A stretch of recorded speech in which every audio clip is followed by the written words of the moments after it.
Hello everyone, কেমন আছো তোমরা সবাই? আশা করছি সবাই খুব ভালো আছো আর আমিও খুব ভালো আছি। তো দেখো, এখন বাজে সকাল 10:30 আর চলে এসেছি রান্নাঘরে। আর ওদিকে আমার স্নান পুজো সব হয়ে গেছে, সকালের জলখাবারও খাওয়া হয়ে গেছে। এখানে আলুটা কেটে নিচ্ছি আর মাছের নুন হলুদ মাখিয়ে রাখলাম। আজকে সকালে বাজার থেকে মাছ এনেছিল, তো এই আজকে রান্না করব রুই মাছ আলু দিয়ে পাতলা করে, টমেটো ধনেপাতা দিয়ে ঝোল। আর করব পটল বাটা, আর মাছের তেলটা একটু বেগুন আলু পেঁয়াজ দিয়ে ভাজবো। আর সকালে জলখাবারে সয়াবিন আলুর তরকারি করেছিলাম, মেয়েকে টিফিনেও বানিয়ে দিয়েছি। আর লুচি ভেজে দিয়েছিলাম মেয়েকে, তো ওই একটু তরকারি বেশি করেই করে নিয়েছিলাম, ওই তরকারিও আছে, হয়ে যাবে। আজকে আর ডাল করব না। আর মেয়ের জন্য একটু আলু সেদ্ধ দিব, কারণ মেয়ে তো মাছের তেল খায় না, মেয়ের জন্য।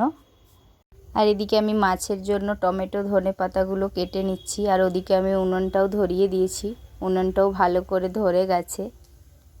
আর সকাল সকাল স্নান পুজো হয়ে গেলে না তো অনেকটাই হালকা লাগে। আর মেয়ে স্কুল যাওয়ার জন্য একটু জলদি ওঠা হয়, তো তাড়াতাড়ি কাজ হয়ে যায়। তো এদিকে দেখো সব কিছু জোগাড় করে নিয়েছি, আর উনানটাও ভালো করে ধরে গেছে। এবার কড়াই বসিয়ে দিচ্ছি, কড়াইয়ে তেল দিয়ে এবার পটল বাটাটা আগে ভেজে নেব। পটলটার মধ্যে আমি দিয়েছিলাম একটু রসুন কাঁচা লঙ্কা আর পোস্ত, আর কড়াইয়ে তেলের মধ্যে একটু কালো জিরে দিয়ে নুন হলুদ দিয়ে একটু ভাজা ভাজা করে নিচ্ছি।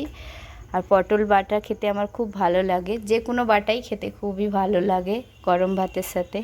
আর এখানে পোস্তর বদলে তোমরা সর্ষেও দিতে পারো, কিন্তু পোস্ত দিলে একটু বেশি টেস্ট হয় খেতে। আর দেখো, তারপরে ওটা ভাজা বসিয়ে চলে এসেছি এখানে কাপড়গুলো গুছাতে। সকালে কিছুটা কাপড় শুকিয়ে গেছিলো, এনে রেখেছিলাম, ওগুলোই ভাঁজ করে নিচ্ছি। আর এখনও ছাদে অনেক কাপড় আছে। আজকে একটু মেঘলা মেঘলা ওয়েদার ছিল সকালে, এখন রোদ উঠে গেছে, সকালে হালকা বৃষ্টিও হয়েছে। আর দেখো এখানে আমার এদিকে এসে দেখছি আমার এটাও ভাজা প্রায় হয়েই। এটার মধ্যে একটু দিয়ে দিব চিনি, স্বাদ মতো একটু চিনি দিলে ভালোই লাগে খেতে। তারপরে এটা একটু ভাজা ভাজা হয়ে গেলে এবার নামিয়ে নেব। এটা আমার ভাজা হয়েই গেছে।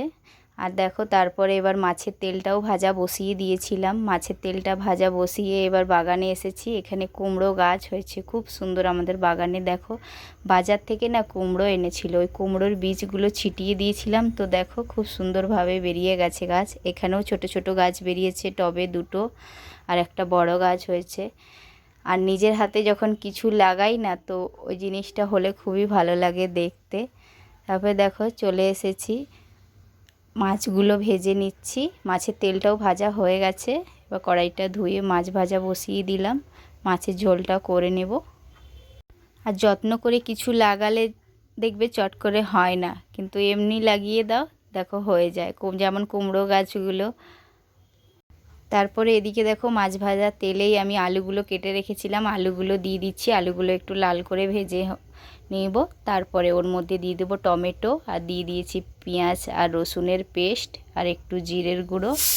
তারপরে মশলাটা ভালো করে ভেজে নেব। মশলাটা ভাজা হয়ে গেলে এবার জল দিয়ে দিয়েছি, জল আর একটু কটা কাঁচা লঙ্কাও চিড়ে রেখেছিলাম, ওগুলোও দিয়ে দিয়েছি। তারপর চলে এসেছি ছাদে। ছাদে দেখো এত হাওয়া দিচ্ছে আজকে, সব কাপড় পড়ে যাচ্ছে ছাদে। আর রোদের তেজটাও খুব হয়েছে, কেউ দেখলে বলবে না যে সকালে বৃষ্টি হয়েছে আমাদের এখানে। আর ওই যে পেছনে দেখছো আম গাছটা, ওটা আমাদেরই আম গাছ, কত বড়। এবছর একটাও আম হয়নি। এই গাছটাতে প্রচুর আম হয়, এক বছর হয় এক বছর হয় না। তো আগের বছর খুব হয়েছিল, এবছর আর একটাও আম হয়নি। আর খুব মিষ্টি আমগুলো, চুসনি আম বলে না, ওই আম। কাঁচাতে প্রচণ্ড টক, আর পাকলে খুবই মিষ্টি, চিনির মতো। তারপরে এসে দেখছি ঝোলটাও ফুটে গেছে, আলুগুলোও সেদ্ধ হয়ে গেছে, এর মধ্যে মাছগুলো দিয়ে দিচ্ছি। মাছগুলো দিয়ে একটু ফুটিয়ে এবার ধনেপাতাও দিয়ে দিলাম। ধনেপাতা দিয়ে 5 মিনিট রেখে তারপরে নামিয়ে দেব। হয়ে গেছে আমার রান্না আজকে দুপুরে। তোমাদের কেমন লাগলো আমার রান্নাটা প্লিজ কমেন্ট করে জানিও, এবং ভালো লাগলে একটা লাইক শেয়ার এবং সাবস্ক্রাইবও করে দিও।